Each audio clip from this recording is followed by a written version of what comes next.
স্বাগত খেলা যোগে আপনাদের সাথে আছি আমি ফাইম রহমান। সাধারণ মৌলিক প্র্যাকটিস সুবিধায় বিসিবি এত বছরে নিশ্চিত করতে পারেনি, অথচ ঢাকাতেই বিশ্বমানের ক্রিকেট ফ্যাসিলিটিস যা দেখে রীতিমতো লজ্জায় পেয়েছেন মুশফিক।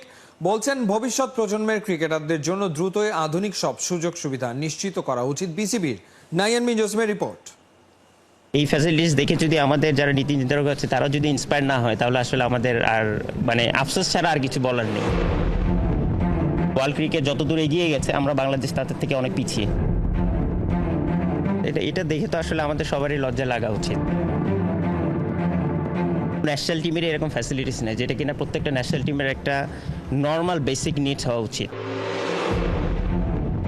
মুশফিকের প্রাণোচ্ছল এই হাসির আড়ালেও পাহাড় সমান আফসোস। সুবিধা বঞ্চিত ক্রিকেটারদের উৎসাহ দিতে এসে মুশিরি নিজেকেই হয়তো সুবিধা বঞ্চিতই মনে হয়েছে।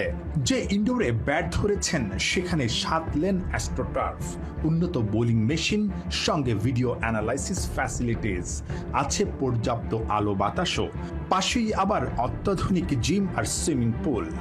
20 বছর আন্তর্জাতিক ক্রিকেট খেলা মুশফিকের কাছে আজও যা শুধুই স্বপ্ন। বিসিবি যা পারেনি তা করে দেখিয়েছে বসুন্ধরা ক্রিকেট নেটওয়ার্ক। মডার্ন ক্রিকেটের সব প্র্যাকটিস ফ্যাসিলিটিসই যেখানে হাতের মুঠোতে। অথচ 24 ঘন্টা আগেই এমন সব সুবিধা চেয়ে ন্যাশনাল টিমের ক্রিকেটাররা বিসিবি বসের কাছে রীতিমতো আকুতি জানিয়েছে, যা পাওয়ার কথা ছিল অনেক আগে। মুশফিকের উপলব্ধি, এমন ফ্যাসিলিটিস দেখার পর লজ্জা হওয়া উচিত বিসিবির। এটা দেখে তো আসলে আমাদের সবারই লজ্জা লাগা উচিত, কারণ এইরকম একটা গ্রুপ বাংলাদেশে, যেটা সানোয়ার ভাই জাভেদ ভাই বললো যে ন্যাশনাল টিম, তো ক্রিকেট তো দূরের কথা, কোনো ন্যাশনাল টিমের এরকম ফ্যাসিলিটিস নেই, যেটা কিনা প্রত্যেকটা ন্যাশনাল টিমের একটা নর্মাল বেসিক নিডস হওয়া উচিত। কারণ আপনি ফ্যাসিলিটি যতদিন না এনশিওর করতে পারবেন, ততদিন আসলে প্লেয়ারদের বের করা আনা অনেক ডিফিকাল্ট হবে। তো আমার মনে হয় যে এই ফ্যাসিলিটিস দেখে যদি আমাদের যারা নীতি নির্ধারক আছে তারা যদি ইন্সপায়ার না হয়, তাহলে আসলে আমাদের আর আফসোস ছাড়া আর কিছু বলার নেই। বাট এটা অবশ্যই খুবই এনকারেজিং একটা জিনিস, অ্যাটলিস্ট লেট হলেও ওনাদের মতো এত বড় একটা গ্রুপ ইন্ডাস্ট্রি যেটা কিনা এই কাজটা করেছেন, আশা করি যে এখান থেকে অনেক প্লেয়ার উপকৃত হবে, অনেক মানুষ উপকৃত হবে, এবং এটা দেখে আরও অনেক মানুষ ইন্সপায়ার হবে। ক্যারিয়ারের গোধূলি লগ্নে মুশফিকের কণ্ঠে শুধুই না পাওয়ার কষ্ট। একই পথের পথিক সানোয়ার হোসেন, জাভেদ ওমর। আগের দিন বিসিবি প্রেসিডেন্টের সাথে শেয়ার অ্যান্ড কেয়ার সেশনে ওয়ানডে ক্যাপ্টেন মেহেদী মিরাজ আবদার করেছেন একটা সুইমিং পুল আর আধুনিক জিমের জন্য। উন্নত প্র্যাকটিস নিশ্চিত করতে ক্রিকেটারদের এমন চাওয়াগুলো অবশ্য বেশ পুরনো, তাই শুধু কল্পনাতে নয়, ভবিষ্যৎ প্রজন্মের জন্য দ্রুতই সব ফ্যাসিলিটিস দেখতে চান বাস্তবেও। আশা করি যে ইমপ্লিমেন্টটা যতদিন না হবে, আসলে ততদিন এই বৈঠক বলেন বা ধরেন মিটিং বলে এগুলো আসলে ফ্রুটফুল হবে না। এবং আমরা তো ধরেন almost end of our career, but আমরা আশা করব যে এরকম একটা আমরা যেন পরিবেশ গড়ে দিতে পারি নেক্সট জেনারেশনের জন্য, তারা যেন ফ্রিকুয়েন্টলি সব জায়গায় যেয়ে খেলতে পারে, ওরকম মাঠ করে যেয়ে দিতে পারে, ওরকম যেন প্র্যাকটিস ফ্যাসিলিটি যেন তাদেরকে করতে পারি। কারণ এখন ওয়ার্ল্ড ক্রিকেট যত দূর এগিয়ে গেছে, আমরা বাংলাদেশ তাদের থেকে অনেক পিছিয়ে। তো এই দিক থেকে যদি আমরা সেই সাপোর্টটা দিতে পারি, তাহলে ডেফিনেটলি আমার মনে হয় যে আরও এগিয়ে যাবে বাংলাদেশি ক্রিকেট। ওয়ানডে ছেড়েছেন, তার আগে বিদায় বলেছেন টি-20কেও। সামনেই এনসিএল টি-20। মুশফিক বলছেন দল পেলে এই টুর্নামেন্টে খেলতে আপত্তি নেই একদম। প্রশ্ন ছিল এশিয়া কাপ টি-20তে বাংলাদেশ দলের সম্ভাবনা কেমন। আপাতত শুধু টেস্ট খেলা মুশফিক বল লিভ করার মতোই প্রশ্নটা এড়িয়ে গেলেন দেখে শুনে। ওই লাইনে তো আমি নাই। নাহিয়ান বিন জসিম, ৭১। ব্যাট আর পাকই রক্ষা করতে পারবে নেদারল্যান্ডসের ব্যাটাররা। স্টাম্প উড়িয়ে দেওয়ার মিশনে প্র্যাকটিসে একের পর এক ডেডলি ইয়র্কার ও ছুড়ে যাচ্ছেন বাংলার পেসাররা। ডাচদের কাবু করতে এশিয়া কাপেও একই আত্মবিশ্বাসে লড়তে চায় টিম বাংলাদেশ। সে কারণেই দুপুর 2টা থেকে রাত 9টা পর্যন্ত প্র্যাকটিসে সিরিয়াস লিটন মুস্তাফিজরা। সিলেট থেকে সৈফুল রূপকের পাঠানো রিপোর্ট। গতি, ক্ষিপ্রতা, কি দারুণ নিশানা! স্টাম্প উপড়ে ফেলার নেশা, এ এক প্রতিযোগিতা। গুরু সনটেইট মুগ্ধ, নাহিদ, তাসকিন, শরীফুল, খালেদরা আগ্রাসী। এই ফুটেজ চোখে পড়লে নেদারল্যান্ডস ব্যাটারদের রাতের আরামের ঘুম হারাম হয়ে যাওয়ারই কথা। দেশের সবচেয়ে দামি ক্রিকেটার, স্মুথ রান আপ, সিলেটের প্র্যাকটিসে ছন্দময় Taskin, deadly delivery. Dhaka express হয়তো বোঝাতে চাইলেন লাইন লেন্থ আর সুইং ছিল পারফেক্ট, যে কোনো ব্যাটারেরই নাভিশ্বাস উঠে যাবে এমন বল সামলাতে। তাসকিন টপ পারফর্মার, শরীফুলও ফিরেছেন ফর্মে। নাহিদরা নাকি ছোট ফরম্যাটে বড় তারকা হতে পারবেন। ওস্তাদ শন টেট তার গতি দিয়ে একসময় 22 গজে রাজ করেছেন, জনপ্রিয় হয়েছেন। সে কারণেই হয়তো গতিময় নাহিদ রানাকে নিয়ে একটু বেশি সিরিয়াস এই অজি। হয়তো টেইটের অস্ট্রেলিয়ান অ্যাকসেন্ট বুঝতে কষ্ট হচ্ছিল নাহিদের। বলাই যায় দোভাষীর কাজেও পটু তাসকিন। বোলিং কোচের টিপস ভালোভাবেই বুঝিয়ে দিলেন। একে অন্যের স্কিল উন্নতিতে সাহায্য করলেই তো দল হয়ে ওঠা যায়। 22 গজে ফলও আসে। ডাচ ব্যাটাররা শুধু ভয় পেলে চলবে, ওদের বোলারদের চোখ কপালে ওঠানোর জন্য আছে কিছু মুহূর্ত। সামনে থেকে নেতৃত্ব দিতে মুখিয়ে Liton Kumar Das. One down batter, pace কি স্পিনের বিপক্ষে দ্রুত রান তোলার বড় দায়িত্ব তার। নেদারল্যান্ডসের বিপক্ষে এরপর এশিয়া কাপে কেমন হবে এলকেডির উইলোবাজি, তার একটা টিজারও দেখা মিলল। গেল কয়েক ম্যাচে 3-এ লিটন, 4-এ খেলেন হৃদয়। ওদের বোঝাপড়াটা আরো মজবুত করতেই একই নেটে পাঠায় কোচিং ইউনিট। দুজনই ক্লাসিক্যাল টাইমিং নির্ভর ব্যাটার। সাধারণত মিডল ওভারগুলোতে ক্রিজে দেখা যায় ওদের। পাওয়ার প্লের পর 14-15 ওভার অবধি এই সময়টাতেই প্রায়ই ম্যাচ থেকে ছিটকে যায় বাংলাদেশ। মাঝের ব্যাটিং টিম ম্যানেজমেন্টকে যে ভাবনায় ফেলছে, দিন দুয়েক আগে জাকিরের কথাতেও পরিষ্কার বোঝা গেছে। মিডল ওভার নিয়ে সবসময় আমাদের কাজ থাকে, আমরা এই জিনিসটা আমাদের উইকনেস আপনি বলতে পারেন। তো এটা নিয়ে অনেক আগে থেকে আমরা কাজ করছি।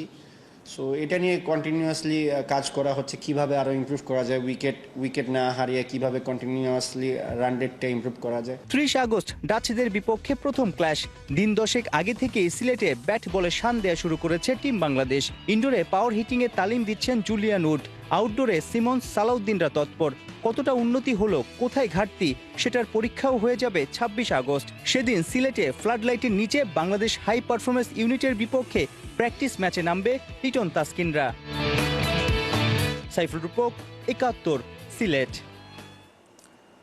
দলটা যখন নেদারল্যান্ডস, তখন বাংলাদেশের অবধারিতভাবেই মনে পড়বে তামিম ইকবালের নাম। একে তো তিনি দেশের ইতিহাসেরই সেরা ওপেনার, তার উপর নেদারল্যান্ডস ছিল তার প্রিয় প্রতিপক্ষ। ক্যারিয়ারটা শেষ করেছেন ইউরোপিয়ান এই দলটার বিপক্ষে এভারেজ 200 রান ধরে রেখেই। সেটাকে নতুন প্রজন্মের কাছে অনুপ্রেরণা হবে। খালিদ জামিলের রিপোর্টে বিস্তারিত। ইন্টারন্যাশনাল টি-20তে বাংলাদেশের জার্সিতে প্রথম সেঞ্চুরিয়ান তিনি। সর্বোচ্চ রান, সবচেয়ে বেশি গড়, সফলতম ওপেনার। এই সব হিসেব নিকেশ নতুন করে মেলে বসাটা চর্বিত চর্বণ। বাংলাদেশের ক্রিকেট রেকর্ড বুকের অনেকটা তামিম ইকবাল খান একাই রেখেছেন দখলে। স্পেশালিস্ট ব্যাটারের কথা বলতে গেলে খান সাহেবকে অবিসংবাদিতভাবেই বাংলাদেশের সেরা না বলে উপায় নেই, সেটা যে ফরম্যাটই হোক। তবে নেদারল্যান্ডসের বিপক্ষে পরিসংখ্যানের পাতা উল্টালে তামিম ইকবালের কীর্তিকলাপ খানিকটা পাগলাটে মনে হতেই পারে, কারণ বাকিদের চেয়ে মিস্টার খান একটু বেশিই চড়াও হয়েছেন ডাচদের উপর। এমনিতে ইউরোপিয়ান দেশটার সাথে টাইগারদের দেখা হয় কালে ভদ্রে। এ পর্যন্ত ইন্টারন্যাশনাল টি-20তে মুখোমুখি হয়েছে মাত্র 5 বার। তামিম খেলেছেন 2টো ম্যাচ কম। প্রথমত টোটাল রানের হিসেবে টাইগার ওপেনার বাকিদের চেয়ে বহু ব্যবধানে এগিয়ে। তার যেখানে মোট 202, সেখানে 2-এ থাকা সাকিবের 88, বাকিরা তো আরও পেছনে। তবে চোখ কপালে উঠবে তামিমের এভারেজ দেখে। 3 ম্যাচে তার গড় 202, অর্থাৎ ম্যাচ প্রতি তিনি নেদারল্যান্ডসের বিপক্ষে করেছেন 202 করে রান। ব্যাপারটা ঘটেছে মূলত তামিম এই প্রতিপক্ষের সাথে খেলা ওই 3 ম্যাচের দুবারই অপরাজিত থাকায়। একবার তাকে আউট করতে পেরেছে ডাচ বোলাররা, সেটাতেও করেছিলেন 50 পার ইনিংস। তামিমের মতো অন্তত 3 ম্যাচ খেলেছেন এমন টাইগার ব্যাটারের কেউ নেই তার ধারে কাছে। স্ট্রাইক রেট নিয়ে ক্যারিয়ার জুড়েই সমালোচিত হয়েছেন বটে, কিন্তু নেদারল্যান্ডসের বিপক্ষে সব মিলিয়ে অন্তত 50 রান করেছেন এমন ব্যাটারদের স্ট্রাইক রেটের মধ্যেও তামিমকে শীর্ষে রাখতেই হচ্ছে। অর্থাৎ খান সাহেব এই হিসেবের খাতায় রাজত্ব করেছেন সত্যিকারের বাদশার মতোই, যার সামনে কারো পাত্তা নাই। গেল বছরের ওয়ার্ল্ড কাপের পর ফের সেই নেদারল্যান্ডসের বিপক্ষে এবার মাঠে নামছে বাংলাদেশ। তামিম ইকবাল টি-20তে বাংলাদেশের অতীত হয়েছেন আগেই। একই নামের আরেকজন একটু একটু করে জায়গা করে নিচ্ছেন টাইগারদের ওপেনিং স্লটে। এ যাত্রায় তাই প্রত্যাশা করতেই পারেন মিলবে কি আরেকটা 200 এভারেজের ওপেনার। অনুপ্রেরণা তো আছেই। খালিদ জামিল, 71। উইমেন চ্যালেঞ্জ লিগে বিসিবি ছেলেদের অনূর্ধ্ব 15 দলের বিপক্ষে হেরেছে নিগার সুলতানা জ্যোতির লাল দল। 87 রানের বড় হারেই ফুটে উঠেছে নারী ক্রিকেটারদের ব্যর্থতা। টুর্নামেন্টের দ্বিতীয় ম্যাচে শুরুতে ব্যাট করতে নামে অনূর্ধ্ব 15 ছেলেদের দল মন্থর গতিতে রান তুললেও পুরো 50 ওভার খেলে তারা করে 181, সর্বোচ্চ 46 রান করেন বায়েজিদ হাসান। মাঝারি লক্ষ্য তাড়া করতে নেমে নিয়মিত বিরতিতে উইকেট হারায় নারীদের লাল দল। ব্যাটারদের চরম ব্যর্থতার মধ্যে সর্বোচ্চ 20 রান করেন অধিনায়ক নিগার সুলতানা জ্যোতি। শেষমেশ মাত্র 94 রানে অল আউট হয় তারা। মেনে নিতে হয় বড় হার। সাকিবের রঙিন সময় যে গেছে হারিয়ে। এবারের সিপিএলই তার সবচেয়ে বড় উদাহরণ। যে আসলে 6 বলে 6 উইকেট নেয়ার কীর্তি আছে টাইগার অলরাউন্ডারের, সেই আসলে এবার তাকে ভাবতে হচ্ছে একাদশের সুযোগ পাওয়া নিয়ে। পঞ্চমবারের মতো সিপিএল খেলতে যাওয়া সাকিব প্রথম 2 ম্যাচে ছিলেন পুরোপুরি ফ্লপ। প্রথম ম্যাচে ব্যাট হাতে 16 বলে করেছিলেন 11 রান, তবে বল হাতে 1 ওভারে দিয়েছেন মাত্র 6। কিন্তু দ্বিতীয় ম্যাচে ব্যাটিংয়ে 13 বলে 13 রান করলেও বল হাতে 1 ওভারেই খরচ করেছেন 14 রান। 2 ম্যাচ খেলে এখনো খুলতে পারেননি উইকেটের খাতা। বৃহস্পতিবার ভোর 5টায় আবারও মাঠে নামছে সাকিবের দল এন্টিগা ও বারমুডা ফ্যালকনস। বসুন্ধরার সাথে বাফুফের দূরত্ব কমছে না এখনই। 10 ফুটবলারের ছাড়পত্র ইস্যুতে বাফুফের চিঠির জবাব দিয়েছে বসুন্ধরা কিংস। সেখানে ফিফার নিয়মের কথা জানিয়েছে ক্লাবটা। বলছে নির্দিষ্ট নিয়ম মেনেই নেপাল সফরের আগে ফুটবলারদের ছেড়ে দেবে কিংস। বাফুফের চিঠির উত্তরে ক্লাবটি বলছে নিজেদের প্রি সিজন ম্যাচ শেষে ফুটবলারদের ইনজুরি ঝুঁকি সহ সবকিছু বিবেচনা করা হচ্ছে বলেই জাতীয় দলের প্লেয়ার ছাড়া হয়নি আগে। তবে 31 অগাস্টের আগেই ফুটবলারদের ছাড়পত্র দেবে তারা। এছাড়া বসুন্ধরার ফুটবলার ছাড়ার আগের সব অভিযোগকে নাকচ করা হয়েছে সেই চিঠিতে। নেপাল সফরে ফিফার উইন্ডোর বাইরে হওয়ায় বসুন্ধরা ফুটবলার ছাড়তে বাধ্য নয়, তবুও জাতীয় দলের স্বার্থে এমন সিদ্ধান্ত নিয়েছে তারা।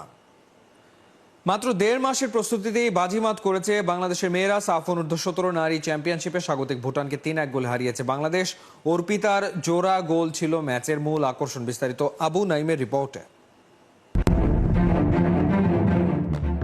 বাংলার নারী ফুটবলের সাফল্যের জয়গান যেন চলছেই। জাতীয় দলের মতো বয়সভিত্তিক দলও সফলতার মুখ দেখছে। প্রতিপক্ষের মাঠে গিয়ে জয় ছিনিয়ে আনছে বাঘিনীরা। সাফ অনূর্ধ্ব 17 নারী চ্যাম্পিয়নশিপে প্রথম ম্যাচেই জয় পেয়েছে অর্পিতা বিশ্বাসের দল। ভুটানের বিপক্ষে জয় পাওয়া এতটাও সহজ ছিল না। টাফ কন্ডিশন, তার উপর প্রতিপক্ষের হোম ভেনিউ, এগিয়ে থাকার সুযোগ অনেকাংশেই কম। তবুও দমে যায়নি ওরা। ম্যাচের বয়স যখন 47 মিনিট তখন ভুটানিদের ভুলের ফায়দা নেন প্রীতি। ফাঁকায় পেয়ে গোল করে লিড এনে দেন। বাংলাদেশ ভাঙে ডেডলক। ঘরের মাঠে পিছিয়ে পড়া মানে ম্যাচ হারের লক্ষণ। ভুটানের জন্য এই মেসেজও যেন দিয়ে দেয় বাঘিনীরা। ফার্স্ট হাফে বিরতি থেকে ফিরে ভুটান যায় কাউন্টার অ্যাটাকে, কিন্তু তাতেও লাভ হয়নি। 53 মিনিটে সেট পিস থেকে আলপি আক্তারের দারুণ এক শট খুঁজে নেয় জালের ঠিকানা। লিড ডাবল করে ম্যাচের একচ্ছত্র নিয়ন্ত্রণ নিয়ে নেয় বাংলাদেশ। এবার জয় নিয়ে যে বাংলাদেশ মাঠ ছাড়ছে তার আভাস দিতে 66 মিনিটে আরও 1 গোল করেন আলপি। তার আগে 62 মিনিটে ভুটানের হয়ে 1 গোল করেন দলটির মিডফিল্ডার রিনজিন ডেমা। তবে তাতে কেবল ব্যবধানই কমেছে, লাভের লাভ কিছুই হয়নি। 17 না পেরোনো প্রীতি আলপিদের এমন জয় ওদের জমাট প্রস্তুতির আভাস দেয়। তবে চলতি ক্যালেন্ডারে একটা ম্যাচও খেলা হয়নি ওদের। গেল বছর অনূর্ধ্ব 16 দলের গোটাচারেক ম্যাচই মূল রসদ। টুর্নামেন্ট শুরুর আগে 1.5 মাসের কঠোর পরিশ্রম করে নিজেদের সাজিয়ে ভুটান গিয়েছে কুলসুমারা। প্রথম ম্যাচে ভুটানকে তাদের মাটিতে হারিয়ে তাদের ফল পেতে শুরু করেছে লাল সবুজ বাহিনী। বাংলাদেশের মেয়েরা এখন সাউথ এশিয়ার রাজা। এই গণ্ডি পেরিয়ে ওরা চোখ রাখছে বিশ্বমঞ্চে, দেখছে নারী বিশ্বকাপে খেলার স্বপ্ন। তবে বয়সভিত্তিক পর্যায়ে কেবল সাফ অনূর্ধ্ব 17টাই আজও জেতা হয়নি বাংলাদেশের। এবার সুযোগ আছে সেই অধরা ট্রফি জয়ের। আবু নাইম, 71। হঠাৎ করে যেন ক্লাসের অমনোযোগী ছাত্র হয়ে উঠেছেন জামাল ভুঁইয়া। আগের মতো আর নিয়মিত খোঁজ খবর রাখছেন না দেশের ফুটবলে। কমে গেছে ন্যাশনাল টিম নিয়ে তার সিরিয়াসনেসও। নেপালের বিপক্ষে প্রীতি 2 ম্যাচকে সামনে রেখে করা অনুশীলনে ইঙ্গিত পাওয়া গেল এমনটাই। বিস্তারিত হাসান সজীবের রিপোর্টে। আমরা জিততে পারি, ইনশাল্লাহ আমরা জিতবো। হ্যাঁ না, ওরা তো জয়েন করবে না, ওরা পরে জয়েন করবে না। একই হচ্ছে জামাল ভুঁইয়ার। জানেন না, সেপ্টেম্বরে ফিফা উইন্ডোর সময় অনূর্ধ্ব 23 দল অংশ নিচ্ছে এএফসি অনূর্ধ্ব 23 এশিয়ান কাপ বাছাইয়ে ভিয়েতনামে। ওই সময় জাতীয় দলের অন্তত 6 থেকে 7 জন ফুটবলার অনূর্ধ্ব 23 দলে থাকার কারণে নেপালের বিপক্ষে ম্যাচে পাওয়া যাবে না তাদের। হঠাৎ করে যেন জামাল হয়ে উঠেছেন ক্লাসের অনিয়মিত ছাত্র।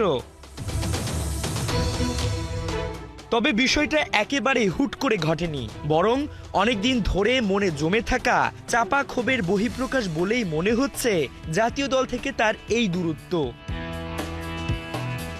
ম্যাচের আগের সংবাদ সম্মেলনে কোচের পাশে জায়গা পেলেও একাদশে সুযোগ মেলে না খুব একটা।